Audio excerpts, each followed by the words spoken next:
Boas tardes, boas noites. Na verdade, eu estou dando continuidade à leitura que acabamos de fazer, gravando em seguida aqui, né, respeitando o limite de horário. E o que nós estamos falando é justamente o trecho intitulado Jesus, em que Emmanuel começa a explicar sobre o movimento armamentista. Eu vou ler de novo, acabamos de ler na semana passada, vamos retomar aqui. Há no mundo um movimento inédito de armamentos e munições? Teria começado neste momento? Não, a corrida armamentista do século XX começou antes da luta do Porto Arthur em 1904, recordando ataque do Japão contra a frota marítima russa, né? As indústrias bélicas atingem culminâncias imprevistas. Os campos estão despovoados. Os homens se recolheram às zonas de concentração militar, esperando o inimigo, sem saber que o adversário está em seu próprio espírito. A Europa e o Oriente constituem um campo vasto de agressão e terrorismo, com exceção das repúblicas democráticas, que se veem obrigadas a grandes programas de rearmamento em face do moloque do extremismo. Onde os valores morais da humanidade? As igrejas estão amordaçadas pelas injunções de ordem econômica e política. Somente o Espiritismo, prescindindo de todas as garantias terrenas, executa o esforço tremendo de manter acesa a luz da crença, nesse barco frágil do homem ignorante do seu glorioso destino. Barco que ameaça voltar às correntes da força e da violência, longe das plagas iluminadas da razão, da cultura e do direito. Percebe-se, né, que o mal ele se expressa principalmente nos autoritarismos, né? Autoritarismos, ditaduras, né? Em indivíduos que trazem para ele a exclusividade das decisões.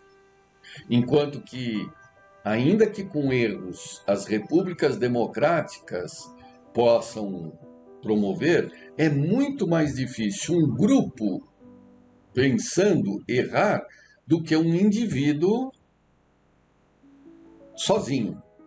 Sempre esse é o segundo princípio da doutrina espírita. O primeiro é que tudo passe pela razão. Lembra que Kardec colocava isso?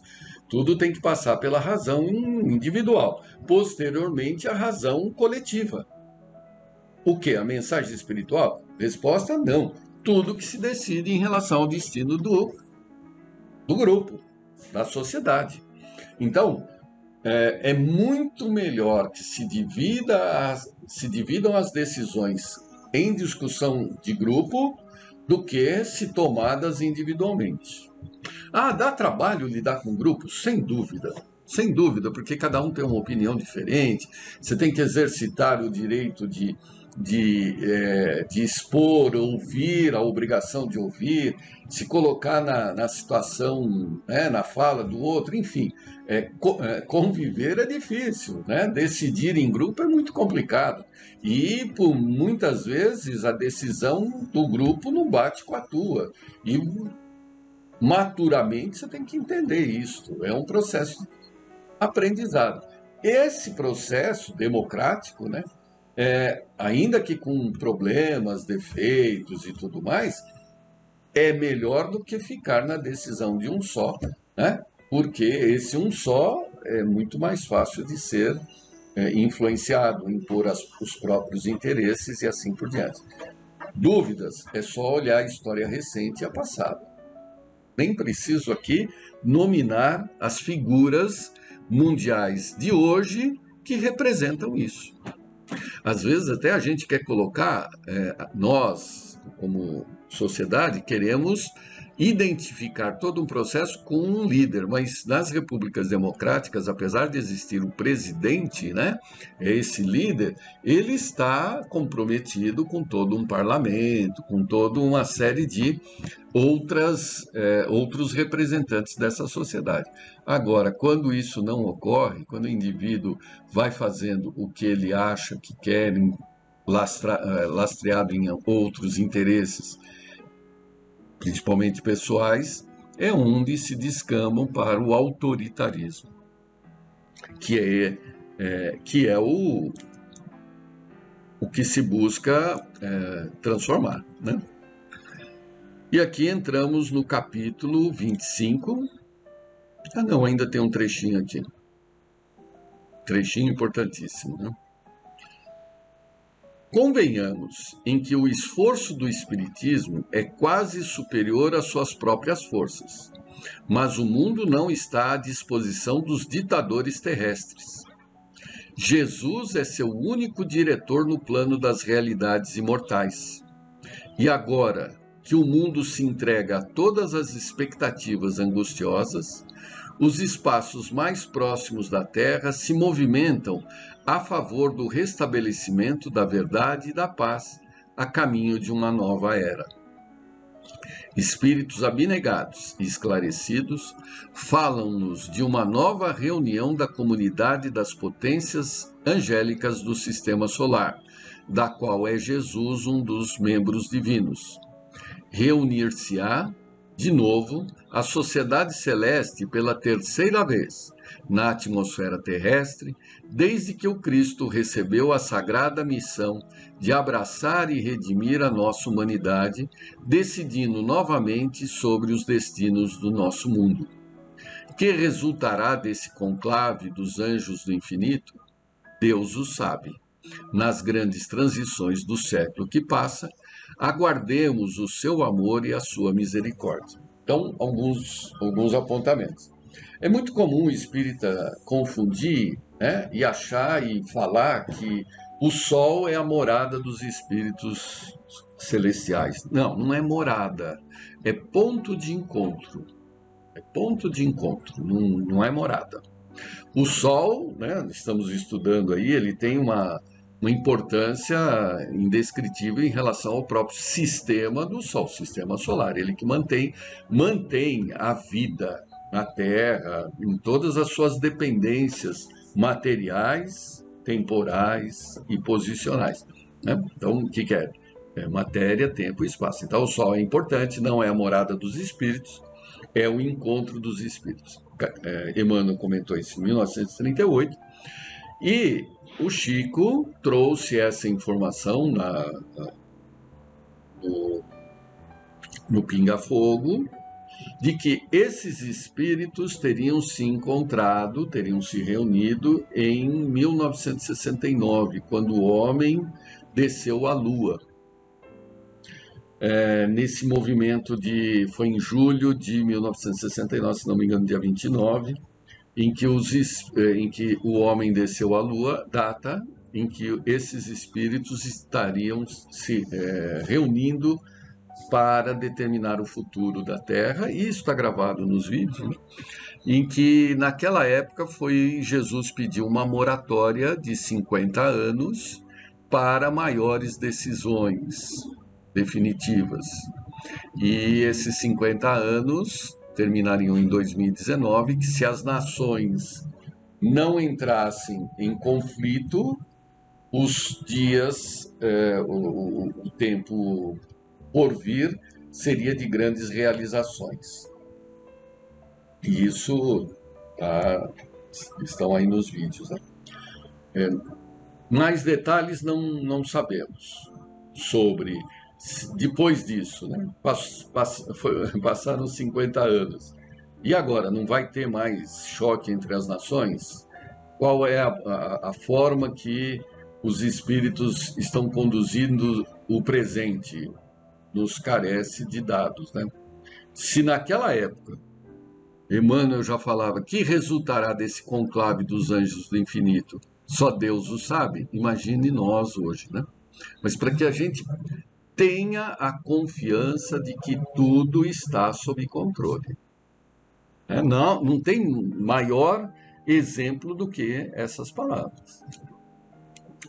Capítulo 25, o Evangelho e o Futuro.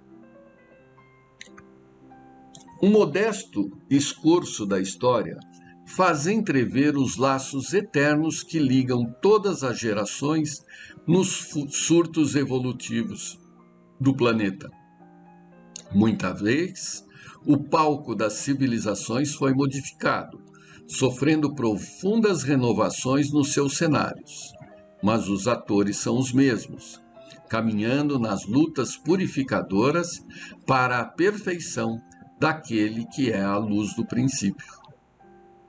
Nos primórdios da humanidade, o homem terrestre foi naturalmente conduzido às atividades exteriores, desbravando o caminho da natureza para a solução do problema vital, problema da vida. Mas houve um tempo em que a sua maioridade espiritual foi proclamada pela sabedoria da Grécia e pelas organizações romanas. Nessa época, a vinda do Cristo ao planeta assinalaria o maior acontecimento para o mundo, de vez que o Evangelho seria a eterna mensagem do céu, ligando a Terra ao reino luminoso de Jesus, na hipótese da assimilação do homem espiritual, com respeito aos ensinamentos divinos. Mas a pureza do cristianismo não conseguiu manter-se intacta. Tão logo regressaram ao plano invisível os auxiliares do Senhor, reencarnados no globo terrestre para a glorificação dos tempos apostólicos. O assédio das trevas avassalou o coração das criaturas. Decorridos 3 séculos da lição santificante de Jesus, surgiram a falsidade e a má-fé, adaptando-se às conveniências dos poderes políticos do mundo, desvirtuando-se-lhe todos os princípios por favorecer doutrinas de violência oficializada. Debalde enviou o Divino Mestre seus emissários e discípulos mais queridos ao ambiente das lutas planetárias. Quando não foram trucidados pelas multidões delinquentes ou pelos verdugos das consciências, foram obrigados a capitular diante da ignorância, esperando o juízo longínquo da posteridade. Desde essa época, em que a mensagem evangélica dilatava a esfera da liberdade humana, em virtude da sua maturidade para o entendimento das grandes e consoladoras verdades da existência, estacionou o homem espiritual em seus surtos de progresso, impossibilitando de acompanhar o homem físico na sua marcha pelas estradas do conhecimento. Ele está falando aqui da Idade Média. É por esse motivo que, ao lado dos aviões poderosos e da radiotelefonia, que ligam todos os continentes e países da atualidade, indicando os imperativos das leis da solidariedade humana, vemos o conceito de civilização insultado por todas as doutrinas de isolamento, enquanto os povos se preparam para o extermínio e para a destruição. É ainda por isso que, em nome do Evangelho, se perpetram todos os absurdos nos países ditos cristãos. Então ele está fazendo um resumo aqui desde que Jesus veio, né? E a crucificação de Jesus e o Evangelho, ele foi deturpado, como ele coloca, 300 anos depois, por interesses temporais, né? Que levaram a uma estagnação no desenvolvimento intelectual e cultural da humanidade na Idade Média, na Alta Idade Média, que retoma isso por volta do século XVI, com o Renascimento, e culmina no século XVIII, culmina no século XIX com esse rompimento coletivo entre o homem e Deus, mundo ocidental, levando a todo esse caos que vivemos, né? Tudo isso está inoculado tanto nos países, nas civilizações, nos agrupamentos, nas nações cristãs, quanto naquelas não cristãs. A violência, a guerra, o soldado ainda predomina sobre o cidadão. O guerreiro se impõe ao homem intelectual. Esparta ainda predomina sobre Atenas. Esparta era um estado grego de guerra, enquanto que Atenas era um estado grego voltado à filosofia. Isso se reproduz até hoje. Continuando. A realidade é que a civilização ocidental não chegou a se cristianizar. Na França, temos a guilhotina, a forca na Inglaterra, o machado na Alemanha e a cadeira elétrica na própria América da Fraternidade e da Concórdia. Isso para nos referirmos tão somente às nações supercivilizadas do planeta. A Itália não realizou a sua agressão à Abissânia em nome da civilização cristã do Ocidente? Depois nós falamos sobre isso. Não foi em nome do Evangelho que os padres italianos abençoaram os canhões e as metralhadoras da conquista? Em nome do Cristo, espalharam-se nestes 20 séculos todas as discórdias e todas as amarguras do mundo. Mas é chegado o tempo de um reajustamento de todos os valores humanos. Se as dolorosas expiações coletivas preludiam a época dos últimos ais do Apocalipse, a espiritualidade tem de penetrar as realizações do homem físico, conduzindo-os para o bem de toda a humanidade. Então, aqui só reforçando, os alertas que eles nos trazem constantemente. Não temos que tomar partidos, porque nós podemos nos equivocar novamente. Partido, o que nós estamos falando? Partido político, partido ideológico, a forma de se implantar a justiça na terra. Gente, tem uma fala muito interessante no direito, né? O direito, no direito, no meio jurídico, né? O que os advogados, os juízes praticam? Eles praticam o direito. Justiça é só de Deus. Sério isso, né?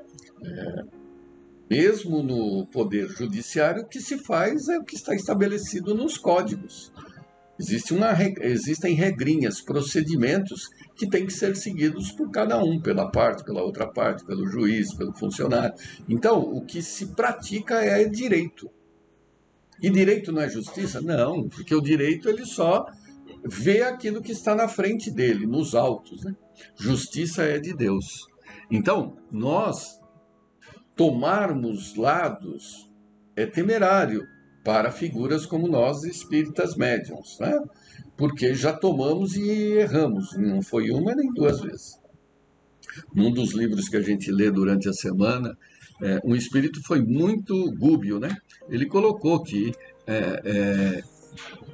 a maioria dos espíritos que estão na crosta estão num vai e volta há 10 milênios, sem sair do lugar praticamente.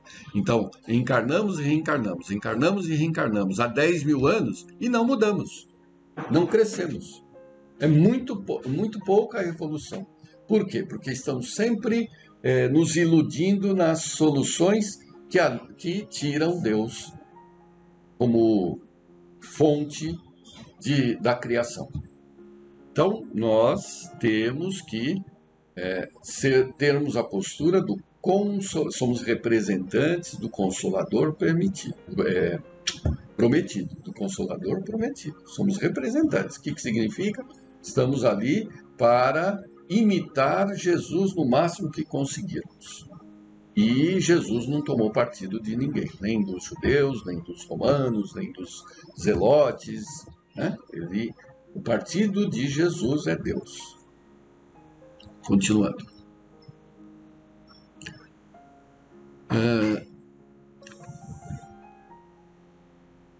Vou ler aqui de novo o parágrafo. O Espiritismo, não, esse é esse mesmo. O Espiritismo, na sua missão de consolador, é o amparo do mundo neste século de declives da sua história. Só ele pode, na sua feição de cristianismo redivivo, salvar as religiões que se apagam entre os choques da força e da ambição, do egoísmo e do domínio, apontando ao homem os seus verdadeiros caminhos. No seu manancial de esclarecimentos, poder-se-á beber a linfa cristalina das verdades consoladoras do céu, preparando-se as almas para a nova era. São chegados os tempos em que as forças do mal serão compelidas a abandonar as suas derradeiras posições de domínio nos ambientes terrestres. E os seus últimos triunfos são bem o penhor de uma reação temerária e infeliz, apressando a realização dos vaticínios sombrios que pesam sobre o seu império perecível. Ditadores, exércitos, hegemonias econômicas, massas versáteis e inconscientes, guerras inglórias, organizações seculares, passarão com a vertigem de um pesadelo. A vitória da força é uma claridade de fogos de artifício. Toda a realidade é a do Espírito e toda a paz é a do entendimento do reino de Deus e de sua justiça. Vamos interromper também aqui em função do horário, mas é o fechamento do livro, né? Que nos impõe reflexões profundas que devem alterar o nosso comportamento em função da transformação mental. Até a próxima oportunidade. Prazer em revê-los.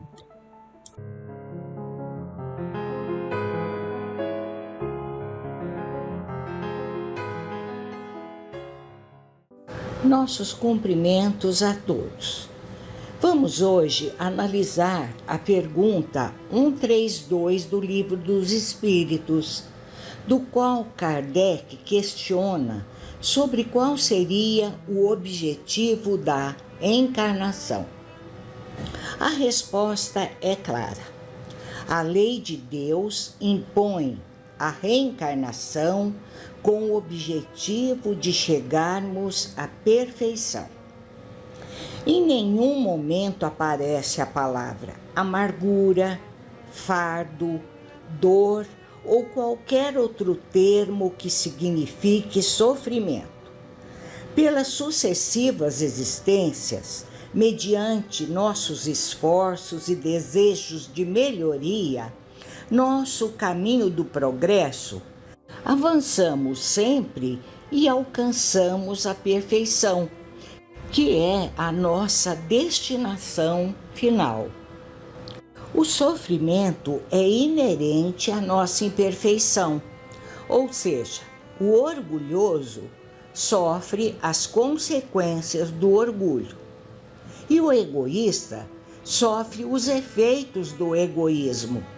Mas que fique claro uma verdade: ninguém reencarna para passar pela lei de Talião, mas para superar a imperfeição e evoluir por meio do trabalho no bem, no limite da força de cada um. Além disso, nem todo sofrimento é expiação. No item 9 do capítulo 5 do Evangelho segundo o Espiritismo, Allan Kardec assinala: não se deve crer, entretanto, que todo sofrimento, porque se passa neste mundo, seja necessariamente o indício de uma determinada falta. Trata-se frequentemente de simples provas escolhidas pelo Espírito para a sua purificação, para acelerar o seu adiantamento. Como se observa, à luz da doutrina dos Espíritos, só existe um destino projetado para todas as criaturas. É o destino da evolução. do aprimoramento intelectual e moral, mirando o conhecimento da verdade para a aquisição da felicidade. Não há fatalismos catastróficos em nosso destino. Jamais poderemos pronunciar o que está escrito, e nada modificará o nosso destino. Se acreditarmos nisso, renegaremos o livre-arbítrio e a lei de misericórdia, que nos induz ao amor que cobre a multidão dos atos errados. Não somos uma máquina, até porque sabemos decidir. Adquirimos consciências graduais sobre o chamado bem ou mal, e isso estabelece os cenários das experiências agradáveis ou não em nossa caminhada. Deus instituiu leis que estão inscritas em nossas consciências. Com a lei de causa e efeito, conseguimos avaliar melhor as escolhas e com elas desenvolvemos o discernimento em face das decorrências naturais através das reencarnações.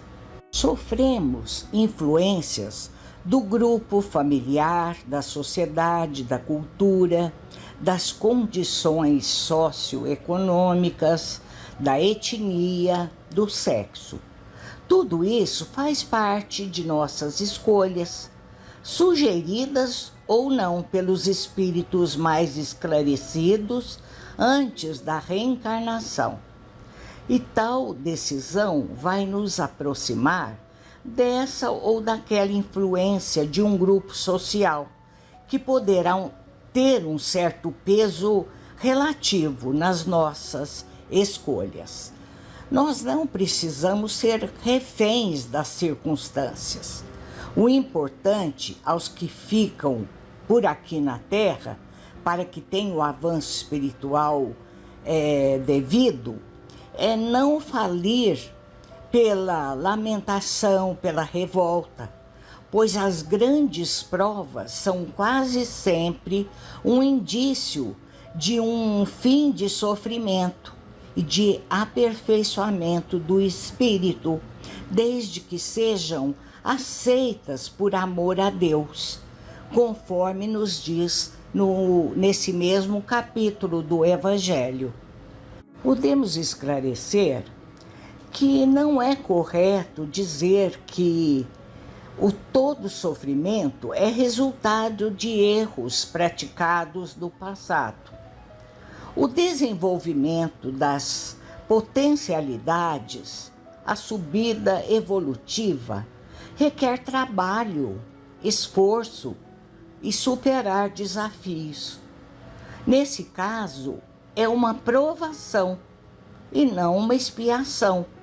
Ou seja, são as tarefas a que o espírito se submete a seu próprio pedido, com vistas ao seu progresso, à conquista de um futuro melhor. Apropriamo-nos da nossa vida e determinamos nossas existências com liberdade dentro da evolução.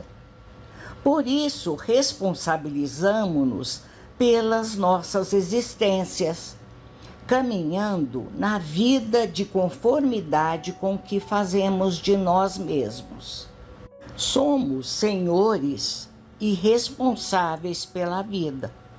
Portanto, quando erramos, podemos refazer a caminhada mediante novas escolhas, considerando que muitas vezes cometemos escolhas equivocadas e sorvemos os naturais efeitos delas. Contudo, à medida que ampliamos a consciência sobre os atos errados, vamos diminuindo até mesmo os efeitos das escolhas, porque bancaremos escolhas mais apropriadas. Deus jamais nos pune e suas leis não são e nunca foram de natureza punitiva, pois as escolhas que fazemos poderão trazer uma colheita, entre aspas, natural e sempre proporcional ao plantio, consoante o maior ou menor discernimento dos atos. Se Deus é amor, deduzimos que não existe nada fora do amor. Por isso, não devemos procurar em Deus a imunidade das nossas dificuldades, mas procurarmos a força necessária para superá-las. Nas esferas espirituais, não há qualquer código que pune ou premia. No além-túmulo vigora a lei da escolha das provas, e não leis de atributos punitivos. O espírito sempre escolherá o que ele irá enfrentar no futuro, como meio de seu desenvolvimento moral e intelectual. A lei de causa e efeito está ligada à lei da liberdade e à lei da responsabilidade, que determina o rumo da nossa existência. Portanto, somos livres para pensar e agir. Porém, somos responsáveis por aquilo que fazemos, pensamos ou deixamos de fazer.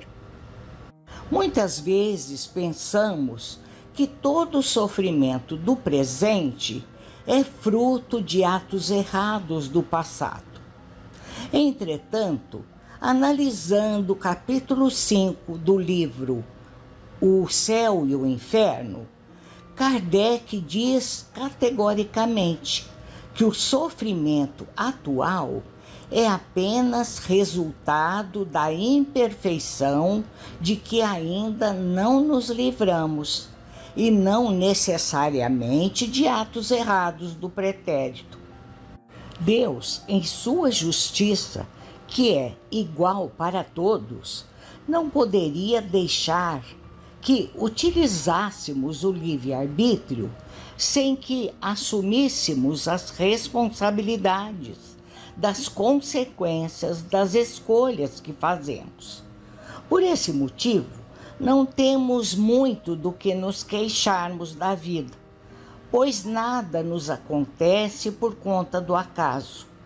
Tudo tem a sua razão de ser, e na maioria das vezes, os acontecimentos estão plenamente de acordo com as consequências do que andamos semeando, seja nessa existência ou como consequência do que fizemos em existências passadas.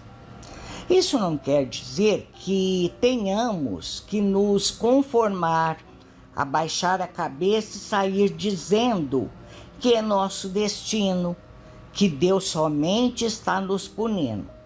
Não é isso. Apesar de estarmos num mundo de expiações e provas, a lei maior é a lei do amor e do progresso. E tudo devemos realizar para fazer boas escolhas, para bem utilizarmos o livre-arbítrio, o que permitirá que amenizemos consequências negativas, semeando coisas boas para colhermos consequências positivas. Se nossas escolhas até aqui feriram a lei divina, prejudicaram a nós mesmos e aos outros, saibamos que sempre é tempo de recomeçar, de reconstruir, de redirecionar o livre-arbítrio. Com a doutrina espírita, alcançamos nível maior de consciência e sensibilizamos o coração, iniciando uma nova jornada existencial, agora ligada ao bem e ao amor, pois o Espiritismo é o cristianismo redivivo, É o Evangelho sentido e vivido. O Espiritismo leva o espírita a ser otimista, porque, com a visão da imortalidade do espírito, acredita na capacidade do aperfeiçoamento de todos os homens. Confiando em Deus, em si e nos outros, perfectíveis como nós mesmos, compreendemos os motivos do mal. O espírita não o aprova, combate-o buscando o bem, esforçando-se para fazer a sua parte no raio de ação em que vive, caminhando assim com mais segurança, com mais equilíbrio e com mais alegria. E assim concluímos, desejando a todos uma semana de muita paz e harmonia em todos os lares. Muito obrigada.